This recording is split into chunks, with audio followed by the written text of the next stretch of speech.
Citrons and lemons were status symbols for the ancient Roman ruling elite, researchers have found. While citrus orchards are common in Mediterranean regions today, citrus fruits are not native to the Mediterranean. Instead, they came from Southeast Asia. According to the study, the first remains of the earliest lemons were found in the Roman Forum at around the time of Jesus Christ. The citron, a large fragrant fruit with a thick rind, was considered a valuable commodity due to its healing qualities, symbolic use, pleasant odor and variety, and its spread was helped due to its social status. The study, conducted by researchers from Tel Aviv University (TAU), plots the route and evolution of the citrus trade in the ancient Mediterranean. The study was based on a collection of ancient texts, art artifacts and archaeobotanical remains including fossil pollen grains, charcoals, seeds and other fruit remnants. Until the 1st century AD, the only citrus produce available to the ancient Romans were the extremely rare and expensive citrons and lemons. Today, citrus orchards are a major component of the Mediterranean landscape and one of the most important cultivated fruits in the region, said Dr. Daphne Langwood of TAU's Institute of Archaeology and the Steinhardt Museum of Natural History. But citrus is not native to the Mediterranean basin and originated in Southeast Asia. My findings show that citrons and lemons were the first citrus fruits to arrive in the Mediterranean and were status symbols for the elite. All other citrus fruits most probably spread more than a millennium later for economic reasons. At first, Romans only had access to rough-skinned citrons, also called Citrons, which consists of mostly rind and dry, tasteless flesh. This citron arrived in Rome from what is now Israel, and the earliest botanical remains of the citron were identified in a Persian royal garden near Jerusalem and dated to the 5th-4th centuries BC. It's presumed that citrons spread from there to other locations around the Mediterranean. The first remains of the earliest lemon, found in the Roman Forum, date to right around the time of Jesus Christ, the end of the 1st century BC and early 1st century AD,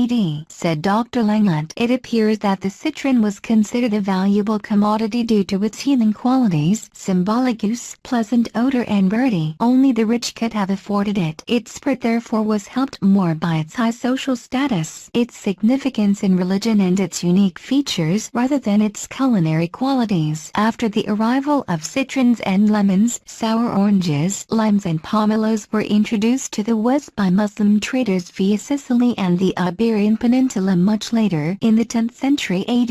It is clear that Muslim traders played a crucial role in the dispersal of cultivated citrus in northern Africa and southern Europe. Dr. Langwood said, it's also evident because the common names of many of the citrus types were derived from Arabic. Following an earlier diversification in Southeast Asia, Muslims controlled extensive territory and commerce routes from India to the Mediterranean. According to the study, the sweet orange associated with Israel today only dates as far back as the 15th century and was the product of a trade route established by the Genoese and later the Portuguese. Then, the sticky sweet mandarin was introduced to the Mediterranean only in the beginning of the 19th century. It wasn't until the 15th century that the sweet orange arrived on European tables, said Dr. Langwood. By the time mandarins appeared in the 19th century, citrus fruits were considered commonplace. They were cash crops rather than luxury items.